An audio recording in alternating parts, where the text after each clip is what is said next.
Before we step into the darkness, do one thing, like this video. It may seem small, but it helps keep these stories alive. Subscribe, turn on the bell, and stay close, because you don't want to face what lurks in the unknown alone.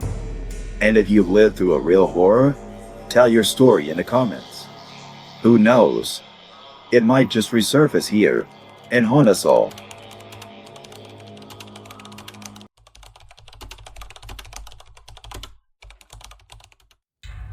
My name is Joey Harris. I'm 53 years old and I've worked as a park ranger for over 3 decades. I've seen a lot in my time. Wildfires, lost hikers, animal attacks. But nothing prepared me for what happened last spring in the Redwood National and State Parks. I've always believed that nature is predictable if you know it well enough. I thought I'd seen everything there was to see in those woods. I was wrong. What I'm about to tell you isn't easy to talk about, but it's the truth. It started like any other day. The late spring air was crisp, and the sunlight filtered through the towering redwoods, casting long, golden beams across the forest floor. I just finished my morning coffee at the ranger station when the call came in. A hiker had reported strange noises on one of the older, unmaintained trails. Low, guttural sounds that didn't match any known animal. The report wasn't unusual. People often heard things in the woods and let their imaginations run wild. Still, protocol required an investigation, and I volunteered to check it out. "I've got it," I told the junior ranger, Dave, as I grabbed my pack. "Probably just a bear or a couple of coyotes. Nothing I can't handle." Dave hesitated. "Joey, that trail's been off limits for months. You sure you don't want someone to go with you?" I smirked, slinging the pack over my shoulder. "I've been patrolling these woods longer than you've been alive, kid. I'll be fine." He didn't argue, but the look on his face stayed with me. The hike out to the trailhead was uneventful, almost peaceful. The familiar scent of pine and damp earth filled the air, and the only sounds were the distant calls of birds and the rustle of leaves in the breeze. I'd always loved the redwoods. There was something humbling about standing beneath those ancient giants, their trunks so wide you'd need a dozen people to wrap around one. But as I stepped onto the old trail, something shifted. The air felt heavier, and the forest, so alive moments ago, grew unnaturally quiet. The birds stopped singing, and even the wind seemed to hold its breath. I paused, scanning the trees. "Just your imagination, Joey," I muttered to myself, adjusting the strap of my pack. But the unease stayed with me. About a mile in, I found the first sign that something wasn't right. A campsite lay in ruins off the side of the trail. The tent was shredded, the fabric hanging in tatters from nearby branches. Pots and pans were scattered across the ground, and the fire pit was cold, as if it hadn't been used in days. At first, I thought it might have been a bear, but as I looked closer, I noticed something strange. The claw marks on the trees were too high, at least 8 feet off the ground, and the footprints in the dirt. They were massive, far larger than any humans, with toes that splayed wide like a primate's. I knelt down, tracing the edge of one print with my finger. "What the hell?" I whispered. I decided to push further, keeping my hand on the bear spray clipped to my belt. As I moved deeper into the forest, I couldn't shake the feeling that I was being watched. Shadows seemed to flicker at the edges of my vision, and every now and then, I'd hear a faint rustling in the underbrush. I told myself it was just the wind or an animal, but the unease gnawed at me. About an hour later, I stumbled upon a torn notebook lying in the dirt. The cover was waterlogged, the pages smeared with mud, but some of the writing was still legible. "Something's following me. I can hear it, but every time I look, there's nothing there. The footsteps, they don't belong to any animal I've ever heard." I flipped through the pages, my hands trembling slightly. The notes grew more frantic, the handwriting jagged and uneven. The last entry sent a chill down my spine. "It's watching me from the trees. I don't think I'll make it out." I stuffed up the notebook into my pack and stood, my heart pounding. The forest felt different now, darker somehow, as if the trees were closing in around me. As dusk approached, I decided to turn back. The trail was harder to follow in the dim light, and the silence was oppressive. Every step felt like it echoed too loudly, and the shadows seemed to stretch and shift unnaturally. That's when I heard it. A low, guttural sound, almost like a growl, but deeper. It came from somewhere behind me, and when I turned, the forest was still. "Hello." I called out, my voice sounding small and hollow.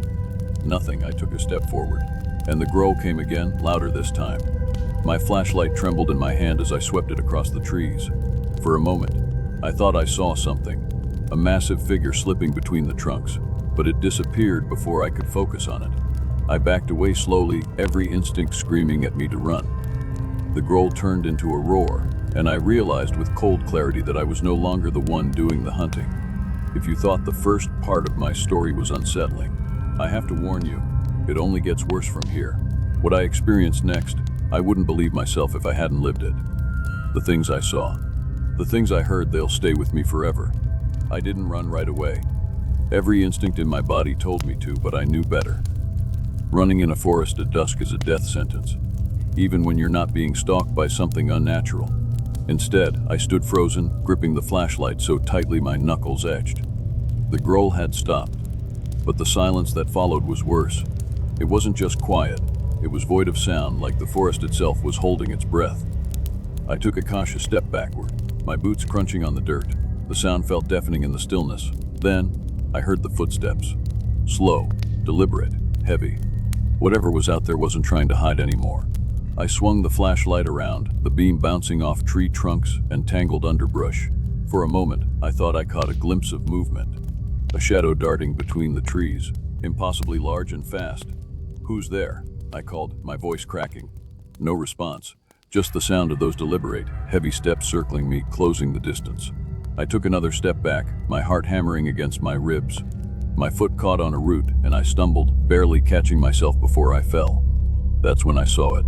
The figure was massive, at least 8 feet tall, and its body was covered in dark, matted hair that blended into the shadows.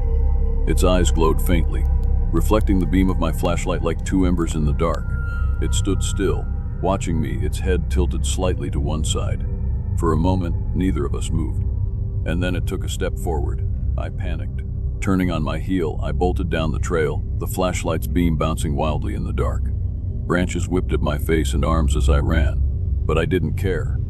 All I could think about was putting as much distance as possible between me and whatever that thing was. Behind me, I could hear it crashing through the underbrush. It wasn't running, not yet, but its steps were faster now, more determined. Keep moving," I muttered to myself, my voice shaking. "Don't stop. Don't look back." But the trail ahead was barely visible in the dim light, and the further I went, the more disoriented I became.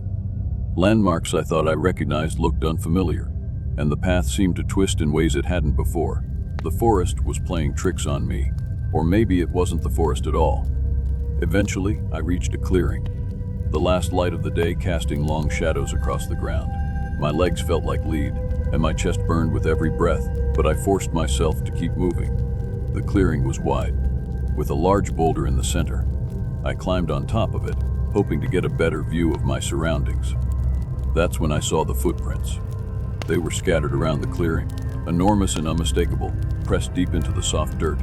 Whatever made them had been here recently. I crouched down, shining my flashlight on one of the prints. It was fresh, too fresh. And then I heard it again, that low, guttural growl. I turned slowly, the flashlight trembling in my hand.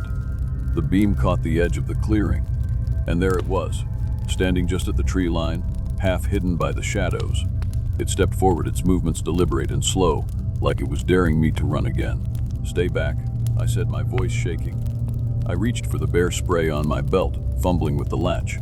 The creature tilted its head, as if it understood me, and then it roared a deep, bone-shaking sound that made every hair on my body stand on end. I stumbled backward off the boulder, landing hard on the ground. The canister of bear spray slipped from my hand, rolling out of reach. The creature took another step forward, and I realized, with a sinking feeling, that it wasn't afraid of me. I scrambled to my feet and ran, the roar still echoing in my ears. This time, the footsteps behind me were faster, closer, crashing through the forest like a freight train. My flashlight flickered, the beam growing weaker with every passing second. I shook it desperately, my breath coming in ragged gasps. Come on, I muttered, but the light sputtered out, plunging me into darkness. The footsteps stopped. The silence was suffocating. I pressed my back against a tree, clutching the dead flashlight like a lifeline. My chest heaved as I tried to catch my breath, my ears straining to pick up any sound. And then I heard it. Not the growl this time, but something worse. Breathing.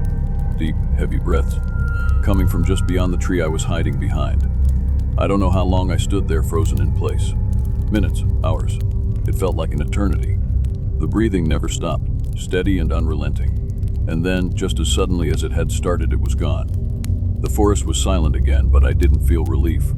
The presence was still there, lingering in the shadows, watching me. I knew that I wasn't just lost, I was being hunted. If you're still here, then you're about to hear the end of my story.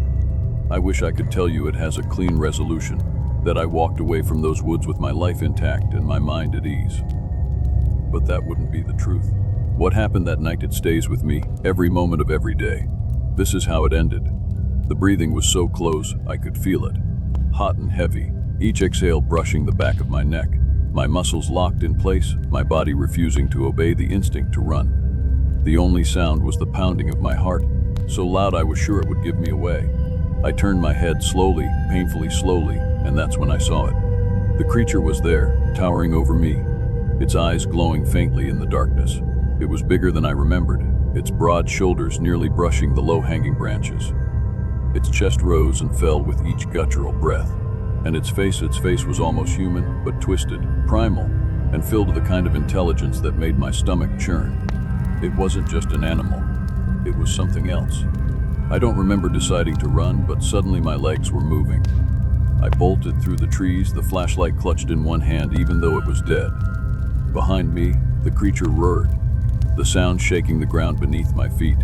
Its footsteps were thunderous, crashing through the underbrush like a freight train. I zigzagged between the trees, hoping to slow it down, but it was fast, far faster than anything that size had any right to be. I tripped on a root and went sprawling, the flashlight flying from my hand. Pain shot through my knees and palms as I scrambled to get up. The roar came again, closer this time, and I knew I didn't have much time. My hands found a fallen branch, thick and sturdy, and I gripped it like a club. It was laughable, the idea of fighting the thing with a piece of wood, but I wasn't about to die without a fight. The footsteps stopped. I held my breath, the branch raised, my eyes darting wildly in the dark. The silence was oppressive, broken only by the faint rustling of leaves in the wind. And then I saw it. It stepped into the faint moonlight filtering through the canopy, its massive form casting a long shadow. It didn't charge this time. It just stood there, watching me, its head tilted slightly, almost curious. "Stay back," I whispered, my voice trembling. It didn't listen. The creature took a step forward, and I swung the branch with all my strength. The wood struck its arm with a sickening crack, but it barely flinched. Instead, it grabbed the branch and yanked it from my hands, snapping it in two like a toothpick. I stumbled back, my mind racing. There was no way I could fight it, no way I could outrun it. And then I remembered the gorge. The gorge wasn't far. I'd passed it earlier, a narrow gap between two rocky cliffs with steep, jagged walls. If I could lure the creature there, maybe, just maybe, I could trap it. I turned and ran, praying that it would follow. It did. The roar behind me was deafening, the sound of its pursuit relentless. I pushed myself harder, my lungs burning, my legs screaming in protest. The forest blurred around me, the trees merging into a wall of darkness as I focused on one thing, reaching the gorge. When I saw the rocky outcrop ahead, relief flooded through me. I stumbled to the edge, my chest heaving, and turned to face the creature. It was there, emerging from the shadows like a nightmare made flesh. Its eyes locked on mine, and for a moment, we just stared at each other. Then it charged. I waited until the last possible second, until it was almost upon me, and then I dove to the side. The creature couldn't stop in time. Its massive body hurtled forward, the ground crumbling beneath its weight, and it fell into the gorge with a deafening crash. I crawled to the edge, peering down into the darkness.